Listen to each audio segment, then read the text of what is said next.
Olá a todos, meu nome é Gabriel Polvani, eu sou estudante de Engenharia Elétrica da UEL e eu vou estar explicando para vocês o trabalho de IC desenvolvido no último ano, intitulado Demodulação em Massive MIMO auxiliada por redes neurais. Esse trabalho tem como orientador o professor Dr. Taufik Abrão e como coautor o aluno de mestrado Vitor Kreuzfeld. A motivação para a gente estar lidando com esse problema é que nos últimos anos a densificação das redes celulares tem levado a modelos de sistema que são cada vez mais difíceis de serem elaborados de forma analítica e por isso requerem uma abordagem diferente. Dessa forma, técnicas de machine learning emergem como sendo uma boa alternativa para lidar com esse aumento de complexidade, seja aproximando esses modelos ou cooperando com eles. Nesse trabalho, a gente propõe um método para fazer a demodulação de sinais em sistemas Massive MIMO que pode substituir a abordagem convencional de uma forma mais simples, sem perda de performance, e para isso a gente utiliza redes neurais. O modelo de sistema empregado é descrito pela equação 1, onde y é um vetor que possui o sinal recebido na estação base, h é a matriz de canal, x é o vetor que possui todos os símbolos que foram transmitidos pelos usuários durante a uplink, e n é um vetor de ruído aditivo gaussiano branco na entrada do receptor. Depois que a gente recebe os sinais, como descrito pela equação 1, a gente combina todas as amostras. Para isso, a gente realiza a operação descrita em 2, que é basicamente um combinador forçagem zero. Esse combinador ele é altamente difundido na literatura e o principal benefício dele é que ele consegue mitigar a interferência entre usuários. Na demodulação convencional, cada um dos símbolos que foram combinados precisa ser associado a um dos símbolos do alfabeto de modulação que a gente está empregando. Para isso, é calculada a distância euclidiana desse símbolo combinado para todos os símbolos do alfabeto de modulação empregado, e é considerado que o símbolo que foi transmitido para aquele respectivo caso é o símbolo que está localizado mais próximo do valor combinado. A topologia da rede neural empregada para realizar a tarefa de demodulação é descrita de forma genérica pela figura 2. Na camada de entrada, a gente sempre coloca os valores das partes reais e imaginárias dos símbolos combinados, e na camada de saída nós coletamos valores que são uns ou zeros, referentes à representação binária de um dos símbolos do alfabeto de modulação empregado.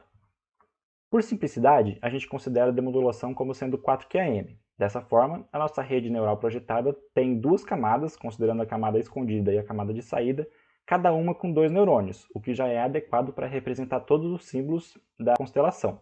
A gente estuda dois casos, variando a função de ativação da camada escondida. No primeiro deles, a gente considera que essa função é uma tangente hiperbólica, descrita pela equação 3. Essa função consegue retornar valores entre -1 e 1. No segundo caso, a gente considera que a função de ativação da camada escondida é sigmoide, descrita pela equação 4. E essa função consegue fornecer valores apenas entre 0 e 1.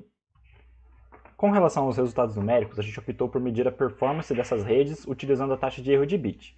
Quando a gente varia a função de ativação da camada intermediária, a gente reparou que a performance final em questão de taxa de erro de bit também era alterada.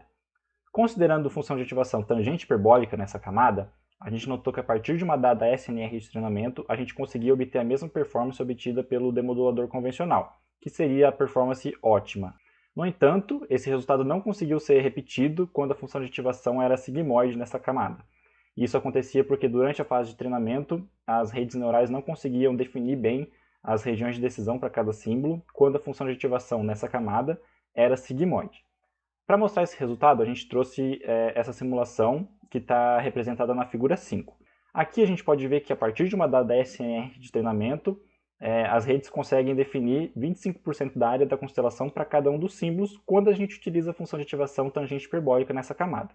No entanto, com a função de ativação sigmoide, esses valores variam, o que indica que sempre há uma região de decisão que prevalece sobre as demais, e isso acaba prejudicando a performance. A complexidade computacional dos 3 demoduladores é representada na figura 6. Aqui a gente pode verificar que a quantidade de operações necessárias para realizar a demodulação de um único símbolo usando o método convencional tende a crescer exponencialmente com a ordem de modulação.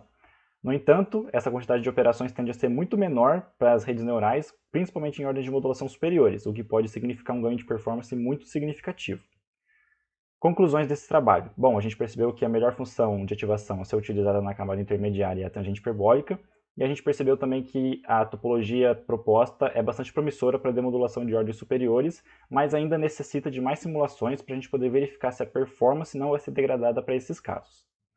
Esse trabalho ele foi aceito para a conferência I3A Eurocon 2021, que vai estar acontecendo nos dias 24, 25 e 26 de novembro desse mês, de forma remota, e eu vou apresentar.